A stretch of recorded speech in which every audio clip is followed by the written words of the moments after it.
Vous êtes sur France Info. 5h, 7h. Agathe Mahuet. Et oui, ça y est, nous y sommes. C'est la rentrée des classes pour nous aussi. Pour vous, peut-être, les cartables sont prêts ici à France Info.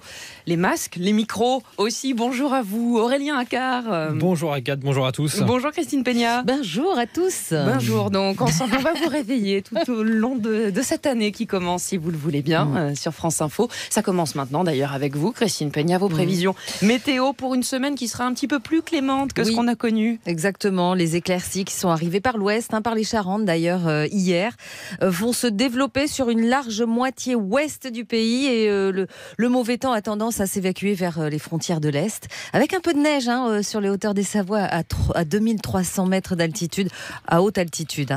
Autour du pourtour méditerranéen, vous avez du beau temps, mais Mistral et Tramontane ont repris du service et puis on aura des orages autour du Mercantour en fin de journée ainsi qu'en montagne corse. Merci Christine et à tout à l'heure. Excellent réveil à vous sur France Info. Il est 5h. France Info, 5h, 7h, Agathe Mahuet.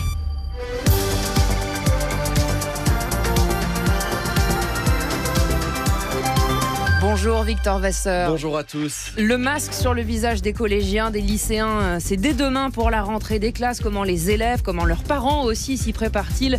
On va voir ça dès le début de votre journal. Les autres titres, Victor? Aller se faire dépister sous une tente à Paris, c'est possible à partir d'aujourd'hui. Des centres de tests du Covid vont sillonner la capitale.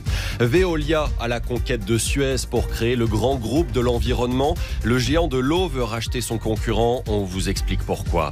Et puis les filles de l'Olympique lyonnais entrent dans la légende du football. 5e victoire d'affilée en Ligue des champions de foot hier soir. Dans 20 minutes, en direct du Monde, dans le 5-7, on vous emmène en Suède. La rentrée scolaire, c'était il y a 2 semaines déjà et ça s'est passé là-bas sans masque et de façon presque normale. Vous avez le programme. Bienvenue sur France Info.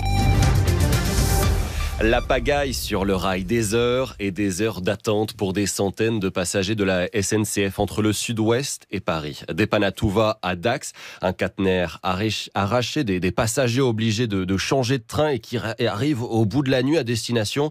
Des passagers qui restent malgré tout plutôt calmes. Je pense qu'il faut rester calme, il faut rester